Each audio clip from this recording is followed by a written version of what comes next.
നമസ്കാരം, ടൈം മീഡിയയിലേക്ക് സ്വാഗതം. നിങ്ങളിൽ ചിലരെങ്കിലും നിത്യജീവിതത്തിൽ അനുഭവിക്കുന്ന ഒരു വലിയ ബുദ്ധിമുട്ടിനെ കുറിച്ചാണ് ഞാൻ ഇന്നത്തെ ഈ വീഡിയോയിൽ നിങ്ങളോട് സംസാരിക്കാൻ ആഗ്രഹിക്കുന്നത്. അതായത് ഇങ്ങനെയാണ്, പകൽ മുഴുവൻ പണിയെടുത്ത് ക്ഷീണിച്ച് നിങ്ങൾ വീട്ടിലെത്തുകയാണ്. ക്ഷീണം മാറ്റാനായി ഒരു കോഫിയോ അല്ലെങ്കിൽ ഒരു ചായയോ കുടിക്കാമെന്ന് വെച്ച് നിങ്ങൾ കാത്തിരിക്കുമ്പോൾ നിങ്ങളുടെ ഫോണിൽ ബെൽ വരികയാണ്. അങ്ങേ തലയ്ക്കൽ നിങ്ങളുടെ മുതലാളിയാണ്. നിങ്ങൾ തൊഴിൽ ചെയ്യുന്ന സ്ഥലത്തെ എന്തോ ഒരു വിഷയമാണ് അദ്ദേഹം നിങ്ങളോട് സംസാരിക്കുന്നത്. ഏതാണ്ട് ഇടയ്ക്കൊക്കെ ശകാരിക്കുന്നുമുണ്ട്, കുറ്റപ്പെടുത്തുന്നുണ്ട്. മറിച്ച് വളരെ വിനയത്തോടെയാണ് നിങ്ങൾ സംസാരിക്കുന്നത്. കാരണം അത് നമ്മുടെ തൊഴിലുടമയായിപ്പോയല്ലോ. ഒരുപക്ഷെ നിങ്ങൾ ഉൾപ്പെടാത്ത, നിങ്ങളുടെ കുറ്റമല്ലാത്തൊരു വിഷയത്തെക്കുറിച്ചായിരിക്കാം അദ്ദേഹം നിങ്ങളോട് ധാർഷ്ട്യത്തിൻ്റെ ഭാഷയിൽ സംസാരിച്ചു കൊണ്ടിരിക്കുന്നത്. ചുരുക്കം പറഞ്ഞാൽ നിങ്ങളുടെ അന്നത്തെ ആ മൂടങ്ങ് പോയി. ഇതൊന്നും അറിയാതെ നിങ്ങളോട് എന്തോ പറയാൻ വന്ന ഭാര്യയോടും മക്കളോടും ആ ദേഷ്യം മുഴുവൻ നിങ്ങൾ തീർക്കുന്നു. അന്നത്തെ സന്തോഷം മുഴുവൻ നിങ്ങൾക്ക് നഷ്ടമാകുന്നു. ഭൂരിഭാഗം ആളുകളും അനുഭവിക്കുന്ന ഒരു മോശമായ അവസ്ഥയെക്കുറിച്ചാണ് ഞാൻ പറഞ്ഞു വരുന്നത്. ജോലി സമയം കഴിഞ്ഞ് വീട്ടിലെത്തിയാലും ബോസിൻ്റെ, അതായത് നമ്മുടെ നാട്ടുഭാഷയെ പറഞ്ഞാൽ നമ്മളുടെ മുതലാളിയുടെ അല്ലെങ്കിൽ തൊഴിലുടമയുടെ ഫോൺ കോളുകളും മെയിലുകളും നിങ്ങൾക്ക് ഒരു തലവേദനയാകാറുണ്ടോ? ഓഫീസ് വിട്ടിറങ്ങിയാലും ജോലിയുടെ ടെൻഷൻ നിങ്ങളെ വിട്ടു മാറുന്നില്ലേ? എങ്കിൽ നിങ്ങൾക്ക് ഒരു സന്തോഷ വാർത്തയുണ്ട്. പാർലമെൻറ്റിൽ ഇതാ പുതിയൊരു ബില്ല് വന്നിരിക്കുകയാണ്. റൈറ്റ് ടു ഡിസ്കണക്ട് ബിൽ എന്നാണ് ആ ബില്ലിൻ്റെ പേര്.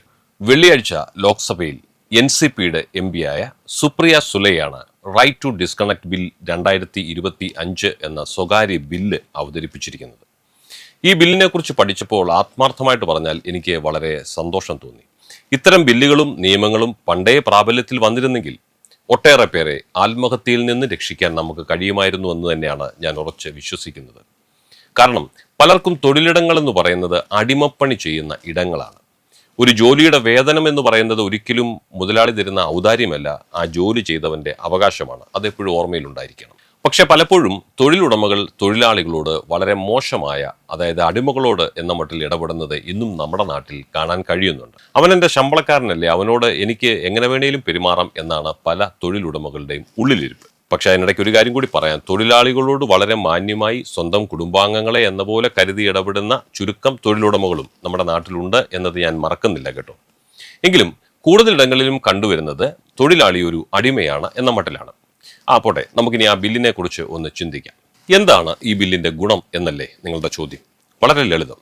ഡ്യൂട്ടി സമയം കഴിഞ്ഞാലോ അവധി ദിവസങ്ങളിലോ ജോലി സംബന്ധമായ കോളുകൾ എടുക്കുകയോ ഇമെയിലുകൾക്ക് മറുപടി നൽകുകയോ ഒന്നും വേണ്ട. ഇതിൽ നിന്നും മാറി നിൽക്കാൻ ഓരോ ജീവനക്കാരനും അവകാശം നൽകുന്നതാണ് ഈ ബില്ലിലെ പ്രധാന വ്യവസ്ഥ. ജീവനക്കാരുടെ ക്ഷേമത്തിനായി ഒരു വെൽഫെയർ അതോറിറ്റി രൂപീകരിക്കണമെന്നും ഈ ബില്ലിൽ പ്രത്യേകം ആവശ്യപ്പെടുന്നുമുണ്ട്. ഇത് ഡൽഹിയിൽ മാത്രമല്ല കേട്ടോ, സമാനമായൊരു ബില്ല് നമ്മുടെ കേരള നിയമസഭയിലും അവതരിപ്പിക്കാൻ N ജയരാജ് MLA നോട്ടീസ് നൽകിയിട്ടുണ്ട് എന്നതും ശ്രദ്ധേയമാണ്. സാധാരണയായി MP മാർ അവതരിപ്പിക്കുന്ന ഇത്തരം സ്വകാര്യ ബില്ലുകൾ സർക്കാർ മറുപടി നൽകിയ ശേഷം പിൻവലിക്കുകയാണ് പതിവ്. എങ്കിലും ഇത്തരമൊരു വിഷയം പാർലമെന്റിൽ ചർച്ചയാകുന്നത് തന്നെ വലിയൊരു കാര്യമാണ്. ഇതുകൂടാതെ മറ്റൊരു പ്രധാനപ്പെട്ട ബിൽ കൂടി അവതരിപ്പിക്കപ്പെട്ടിട്ടുണ്ട്. കോൺഗ്രസ് MP കടിയം കാവ്യ കൊണ്ടുവന്ന ആർത്തവ ആനുകൂല്യ ബിൽ 2024. ആർത്തവ സമയത്ത് സ്ത്രീകൾക്ക് ജോലി സ്ഥലത്ത് പ്രത്യേക ആനുകൂല്യങ്ങളും സൗകര്യങ്ങളും ഉറപ്പാക്കാൻ ലക്ഷ്യമിടുന്നതാണ് ഈ ബില്ല്. ജോലി കഴിഞ്ഞ് വീട്ടിലെത്തിക്കഴിഞ്ഞാൽ പിന്നെ ജോലി സ്ഥലത്തെ വിഷയങ്ങൾ തലയിൽ കൊണ്ട് നടക്കാതെ പൂർണ്ണമായും ഡിസ്കണക്ട് ചെയ്യാൻ പറ്റുന്ന, കുടുംബത്തിനായി വളരെ സ്വസ്ഥതയോടെ കുറച്ച് സമയം മാറ്റിവെക്കാൻ കഴിഞ്ഞാൽ നിങ്ങളുടെ ജീവിതത്തിൽ സന്തോഷം വർദ്ധിക്കുകയല്ലേ ചെയ്യുന്നത്? ഈ നിയമം വന്നാൽ അത് IT മേഖലയിലുള്ളവർക്കും മറ്റു ജീവനക്കാർക്കും വലിയ ആശ്വാസമാകില്ലേ? നിങ്ങളുടെ അഭിപ്രായങ്ങൾ താഴെ കമന്റ് ചെയ്യണം.